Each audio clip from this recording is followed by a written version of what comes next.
Even when Cristopher Sanchez isn't great, he is still so good. Let's talk about it next right here on Philly Central. Welcome back to Philly Central, everybody. Tyler Zula here. Thanks so much for hanging out with us. Hit that like button if you haven't already. And of course, smash that subscribe button for us. We really, really appreciate it. Cristopher Sanchez has been elite over the last couple of seasons, but over the last few starts, I think even he would admit his stuff has probably not been at its best. But what elite pitchers do and what they do to separate themselves from good and even great pitchers is when they don't have their stuff, they still find a way to get it done. And I think that was pretty evident in last night's start against the Chicago Cubs, when he probably didn't have his best stuff, but he pitched 6 innings. He gave up just the 2 earned runs on the 2-run home run to Dansby Swanson. He struck out 8. He gave up just 6 hits. He did allow 9 base runners. Command still a little bit of a faltering issue for him over the first couple of starts. But when he needed it, when he needed to bear down, Cristopher Sanchez was absolutely excellent. And I think really what the maybe concerns or the lack of elite level stuff comes from in the first couple of starts of the season, or at least the last couple of starts that he has made after the first start of the year, it really comes from his pitch location. I think he's fighting himself a little bit. I think his changeup has not been nearly as sharp as it has been in years past, and that's not to say that it hasn't been very, very good. I just think that he's fighting that pitch a little bit, and you can see it here on the pitch map that he really is having a difficult time commanding it down in the zone at times. Now, when the swing and miss stuff is there, that's exactly where he wants it to be. You'll see that map there. There's a lot down, and that's by a design. That's intentional, but some of it is too far down. Some of it is not a competitive pitch. When you want that pitch down below the knees, that's a certainty. You want to be able to get those guys diving out over the heart of the plate, especially the right-handed hitters, especially when you're in 2-strike counts. But some of those pitches down at the bottom of this graph here are non-competitive pitches, and you see that there. I think that there's starting to be a little bit of body fight from Cristopher Sanchez, if you will, struggling just a little bit with that pitch, pulling the string and locating it successfully. It's still his best pitch. It's still his bread and butter, and quite frankly, it's still one of the best pitches in all of baseball, not just on the Phillies staff, but I do think he's fighting it just a little bit. And when you're fighting your command, if you're missing down, that's not a terrible thing. You'd rather miss down than up.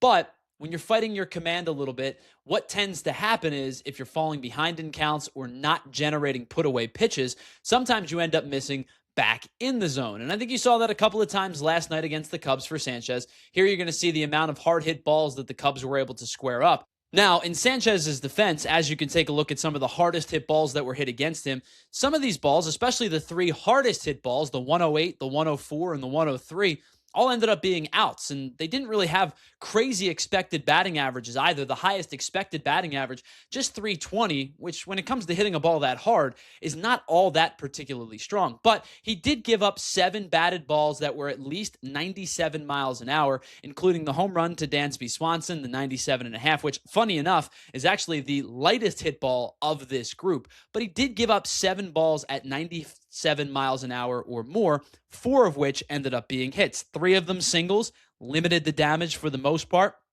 But those three singles there are actually the 3 balls that have the best expected batting average, 340 and 360. Again, not crazy by any metric, considering both of these balls were hit over 100 miles an hour. The one single 98 had a 950 expected batting average, so effectively that's going to be a hit every time. And then even Dansby Swanson's home run kind of barely cleared. It had an expected batting average of just 150. So yes, Cristopher Sanchez did give up a significant amount of hard contact. As we said, 7 balls hit over 97 miles an hour, but 4 hits, 3 outs, which is the big thing, including a double play, and 3 of those 4 hits being just the singles. The 2-run home run by Dansby Swanson really kind of being the outlier in almost every metric in terms of expected batting average, in terms of it being the weakest hard hit ball that he's given up. And a lot of things kind of went Swanson's way on that pitch. We'll see that, that pitch sequencing in just a little bit. And in fact, let's take a look at it right now. You can see where JT Realmuto is setting up on this pitch for this pitch heading into this sequence down and away. He's trying to set up down and away with this pitch, and we'll follow up here. Cristopher Sanchez missed his spot, and you can see that he missed his spot over the plate. Now, he did get the pitch down. The location in terms of verticality was where it was supposed to be, but he missed over the heart of the plate. Dansby Swanson was able to take it to the opposite field, drives it over the wall. That's the 2-run home run, and that's really the only runs. In fact, it is the only 2 runs that Cristopher Sanchez allowed. But you could see in this sequence, much like a couple of different times, where Cristopher Sanchez did miss his spot, whether it was vertically or horizontally. While he did vertically hit where he was supposed to be, horizontally he missed over the plate. Even good hitters, or all good hitters, will take advantage of that. Now, as you can see, I think the good outweighed the bad in this one, and it's a reason as to why he was able to limit the damage, even though the walks were up and even though the hits were up and there was 9 total base runners. You can see that he was able to limit the damage. The first thing that we go to when we think about Cristopher Sanchez starts are whiffs, because he generates a ton of whiffs with that changeup. It's why it is one of the most devastating pitches in all of baseball. And first of all, you can look at just the changeup whiffs. 10 whiffs on 14 swings last night from the Cubs, a 71% whiff rate on the 14 changeups that were swung at by the Cubs last night. That's outstanding stuff. And all in all, 40% whiff rate, 16 of the 40 swings that the Cubs took on Cristopher Sanchez's pitches last night ended up being whiffs. You add into the count that he had 20 called strikes, and you still have a 38% called strike plus whiff percentage. And that really, to me, is a big added number, because Cristopher Sanchez, as we talked about earlier, wants to pitch down in the zone, wants to pitch below the zone, wants to pitch at the knees, and wants you to get to swing over top of that changeup, and even on the slider on the back foot to right-handed hitters, or down and away to left-handed hitters. And it's why when you see 20 called strikes, even though the called strikes plus whiff percentage number is lower than the whiff rate, you realize that that's kind of Cristopher Sanchez's MO. He wants to be that guy. He wants to be the guy that pitches down below the knees. Now, the second thing that stood out to me was his first pitch strike percentage. Cristopher Sanchez loves to get ahead in the count. That's where he beats you. Once you're behind, it is extremely difficult to get back into the count against Cristopher Sanchez. And 18 of the 26 batters that Cristopher Sanchez faced last night, he threw a first pitch strike. 69% of the time, he was throwing a first pitch strike. 12 of the 15 first pitch sinkers he threw were over for strike one. And once you get behind Sanchez, it is extremely hard to get back into the at-bat, especially knowing that the changeup is coming, and the changeup is coming very, very frequently. Now, the final thing on this list that you're going to see, the thing that we've kind of been questioning throughout the first couple of starts, was Sanchez's velocity. You started to see it tick down a little bit in between starts 1 and start 4. So starts 2 and 3, do the math there.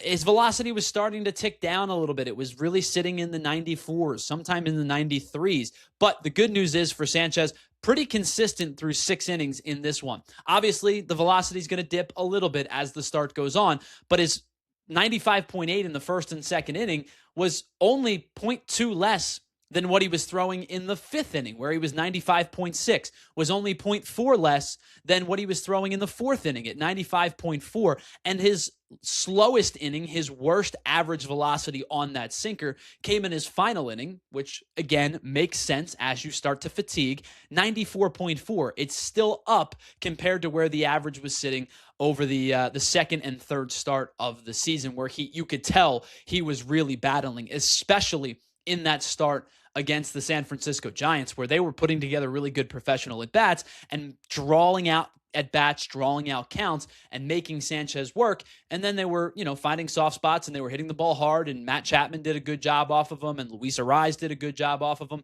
And you could start to see that he was kind of not really particularly strong in the velo or the command in that start, and it's why he ended up giving up the 6 runs. This was a complete start, in my opinion, for a guy that probably did not have his best stuff in this game, which brings me to some of his good pitches, which brings me to where Cristopher Sanchez is able to beat you, and really not just beat you, is able to dominate an at-bat. We're going to see 3 pitch sequences here. One is against Pete Crow Armstrong, one is against Miguel Amaya, one is against Matt Shaw, and they all have similar traits in common. Cristopher Sanchez gets ahead in the count. Cristopher Sanchez stays ahead in the count, and then he beats you with the changeup. Let's take a look first at this pitch against Pete Crow Armstrong, an 0-2 count. Here's the thing. When you have a righty in the box, especially when they're down in the count, you know that the changeup is coming eventually. And as I said, it's probably not just coming eventually. It's probably going to be there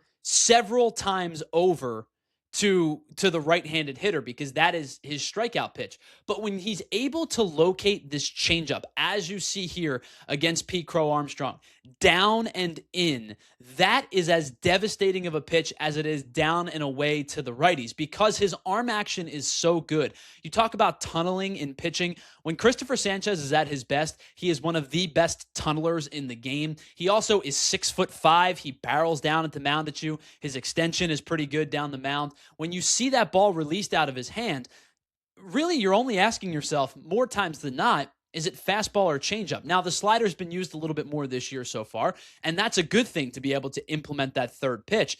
But what you're going to do as a hitter is try to select fastball, changeup, or sinker changeup in Sanchez's case.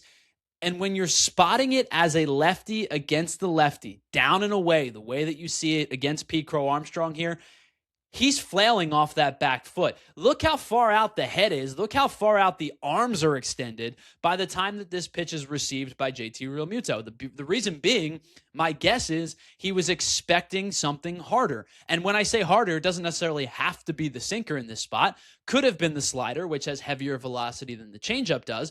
But he pulls the string on the changeup, and you're able to see how far out in front Pete Crow Armstrong is on this at bat. And I'll be honest with you, that's the best swing of the three images that we're going to show you. Let's flash forward to the fourth inning. Miguel Amaya up, 0-2 count. What's coming against the right-handed hitter? You know it's going to be the changeup. It's just about timing. It's about sitting on it, and you still can't do it even though you probably know that it's coming. Miguel Amaya is even further off that front foot. He is almost to a flailing spot. Look, one hand extended. There was absolutely no chance of Miguel Amaya making contact with this pitch. And even in the off chance that he did, what's he going to do with it? He's probably going to hit a ground ball to Bryce Harper or Bryson Stott at first or second base. The reason being is because it's an unhittable pitch. And when you pull the string on the changeup like that, decrease the velocity, pull it back from the sinker, you've got no chance at going after this pitch. And even again, if you do, the likelihood is you're going to beat it into the ground for a pretty easy ground ball out. Now, the final one is probably the ugliest of them. Flash forward a little bit further in the inning. In fact, just two batters later, a 1-2 count, a right-handed hitter up. What's Cristopher Sanchez going to do?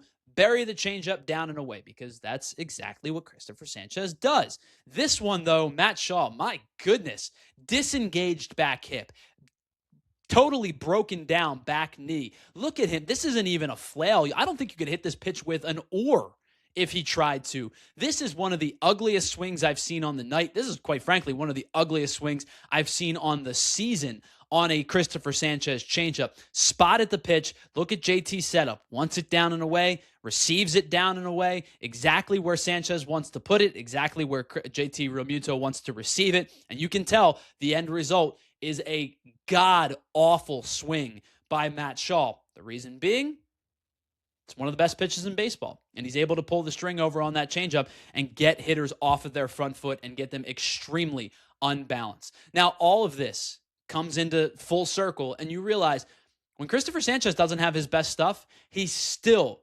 unhittable because he's so good, because he's able to use his three pitches, even if it's maybe just two. Let's say the slider's not working on a given night. You know fastball changeup combination is not only going to work, it's going to work pretty effectively. He is that efficient and that effective. So even on a night that Cristopher Sanchez was fighting his body and fighting his changeup, he's able to battle through, strike out 8, get you through 6, and win another start because he is that effective. He now has 31 strikeouts through his first 22 and a third innings pitched. The reason behind that, same as it's been for the last couple of years. Fastball changeup combination, great location, pull the string on the changeup several times over in at bat, especially to a right-handed hitter. Limit hard contact as best you can. Didn't particularly do that in this start, but he's able to get away with it because the 3 hardest hit balls of the night were all outs, grounded into a double play and a couple of ground outs. And when they do make contact, as you could see by that sequence there, they put the ball on the ground quite a bit. It's one of the reasons, it's many of the reasons as to why Cristopher Sanchez is so darn good, even in starts when he's not great. Let me know what you thought about Sanchez's start over or his start to the season, his first 4 starts. And let me know what you thought about his start last night against the Chicago Cubs. Is it the best changeup in all of baseball? Now, I tend to think Tarik Skubal's is up there as well, but when Tarik Skubal tells you, no, Cristopher Sanchez is just as good, if not better, it's you have to kind of believe the guy that is in competition against the other lefty, the lefty changeup. Is Cristopher Sanchez's changeup the best pitch in all of baseball? Leave a comment down below and let me know. And of course, if you wouldn't mind, once again, hit that like button on the way out. We would really appreciate it. And subscribe to the channel if you're not already. It takes just a couple of seconds, would greatly help us out. We are under 100 subscribers away from our monthly goal. We need to get to 250 by the end of April. We are a little over 150, so we'd really appreciate you help us bumping that number up and getting us to the 250 mark in the next couple of weeks. And as always, thanks so much for hanging out with us right here on Philly Central.